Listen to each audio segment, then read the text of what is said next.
clasismo no es solo algo que la gente te hace, es algo que se te mete en las venas y te hace odiar tu propio reflejo. Pasé de ser una niña feliz que jugaba en el patio de un pueblito en Trujillo a ser una adolescente que mentía sobre sus raíces en un colegio privado de monjas. Esta es la historia de cómo dejé de sentir vergüenza por venir de donde vengo. Mi vida me daba vergüenza. Yo sé que es una frase muy pesada, de esas que se te enredan en la garganta y te pican los ojos. No es algo que se dice a la ligera, pero es la verdad.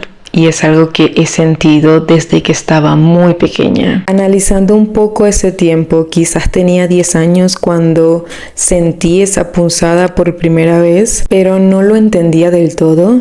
Y mucho antes de los 10 años, pues no lo vivía, no sentía la vergüenza, sobre todo de mi vida, porque vivía en Trujillo y en un pueblo de Trujillo. En realidad era bastante feliz. Y no tenía preocupaciones. Lo que sí recuerdo, y aunque no lo parezca, era una niña demasiado introvertida. Yo detestaba el colegio.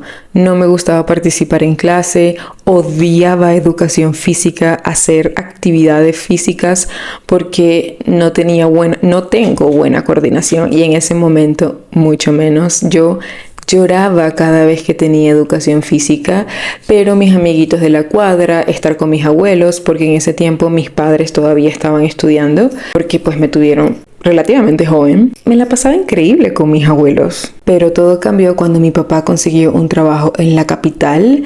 Entonces nos mudamos a Maracay, una ciudad bastante cerca de la capital. Y me inscribieron en un colegio privado católico, sumamente religioso y estricto. Cuando yo venía de existir en colegios públicos, fue un proceso de adaptación bastante difícil para mí. Y fue ahí, en esas paredes pulcras y esas miradas juzgonas, que tuve mi primera inmersión en lo que significaba las clases sociales. Y fue ahí, en mi primer encuentro con niñas clasistas, que nació mi vergüenza, nació mi racismo internalizado y me hicieron ver que yo no me parecía a mi familia. Viéndolo ahora, soy idéntica a mi mamá, la mezcla perfecta de mis padres. Pero en ese momento mi mente de niña me decía otra cosa. Hoy en día me arrepiento muchísimo, por supuesto, de haber dicho cosas con las que obviamente no estoy de acuerdo, pero también intento entenderme, comprender que era una niña. Recuerdo que cuando mamá me iba a buscar al colegio en la salida,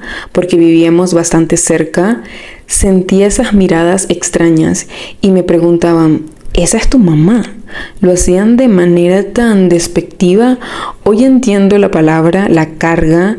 En ese momento solo se sentía raro, se sentía como un rechazo. Cuando mis amigas y yo crecimos, entramos a la adolescencia, al bachillerato, me daba pena que fueran a mi casa. No tenía una casa bonita, al menos no a los ojos de la gente, a los ojos de la aprobación de mis amigas.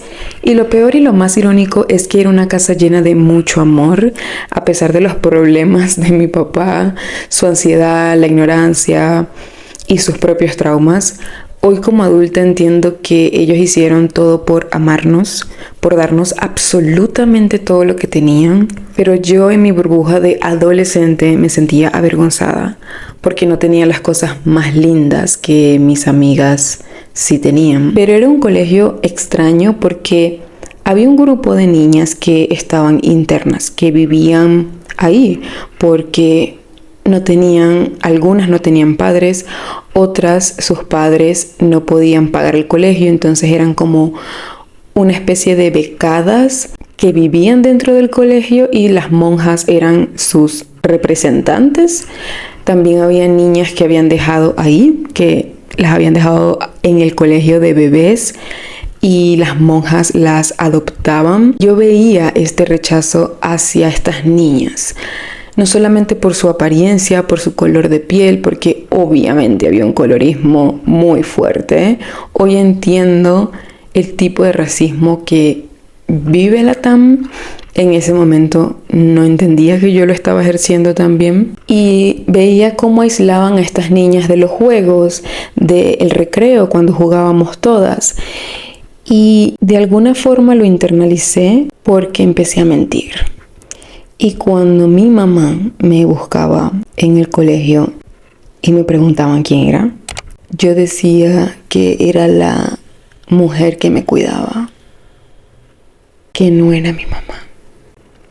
Y me da vergüenza admitir que yo dije eso, que yo hice eso. Yo sé que tenía 9, 10 años, no lo sé, pero hoy en día eso está tan en contra de mis ideales y yo estoy tan orgullosa de dónde vengo. Por eso para mí es como, wow, no puedo creer que yo llegué a sentir eso y decir eso. Mierda, qué loco cómo el clasismo, el colorismo se mete en tus venas, en tu organismo, a través de tus amistades, a través de lo que consumes, a través de la ciudad, y tú misma te transformas en esa persona que juzga. Pero a veces siento que nosotros somos peores porque tú conoces tu historia, tú decides desligarte de tu propia sangre. La búsqueda de aprobación, de validación, la cercanía a la blanquitud te hace aprovecharte de eso.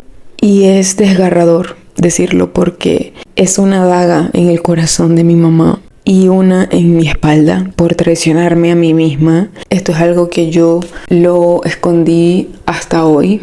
¿Y por qué decidí decirlo? Porque yo siento que no soy la única. Siento que muchos de nosotros vivimos con vergüenza porque venimos de un barrio, porque venimos de una familia negra, porque venimos de una familia indígena, porque algo de nuestra familia nos da vergüenza, porque un padre nos da vergüenza, porque un hermano nos da vergüenza. Hace unos años para acá he empezado a adueñarme de mi historia y de mi propia vida porque llegué a conocer personas muy interesantes, pero al mismo tiempo también muy privilegiadas. Yo sentía que para pertenecer y al mismo tiempo no ser falsa, simplemente tenía que callar mi historia. Cada vez que me preguntaban sobre mi familia, intentaba ignorar el tema. Y luego empecé a ver gente dentro del mismo grupo de personas que conocí que lo gritaban, que se sentían muy orgullosos de dónde venían y de estar en los espacios donde están. Y me inspiré en ser real. Y empecé a hacer videos un poco en crisis, contando mi historia, contando la historia de mis padres, y se volvieron un poquito virales. Y la gente me empezó a escribir como te entiendo. Me sentí vista y validada porque me juzgué durante mucho tiempo porque sentía que estaba fingiendo.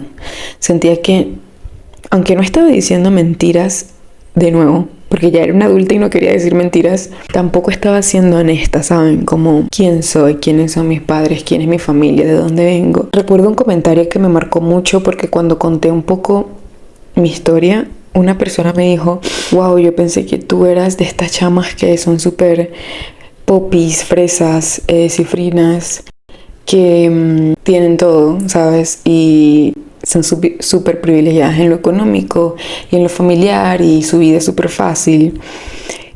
Y yo no pensé que yo estaba vendiendo esa vida.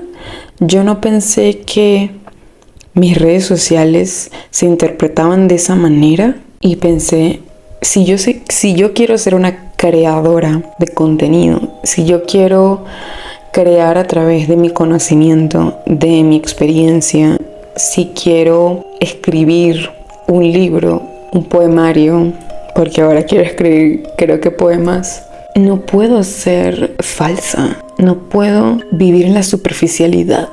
Tengo que habitar la vergüenza de mi pasado, de mi presente, para crear un vínculo con la gente. Y no quiero prostituir mi historia, pero tampoco quiero ser una más del montón en el internet, en las redes sociales, que te vende humo. Quiero convertirme en esas personas que me acompañaron a mí cuando los veía por YouTube, cuando los veía por TikTok, cuando los empecé a ver por Instagram. Personas que me ayudaron tanto a saber que podía atravesar las cosas. Quiero ser esa persona.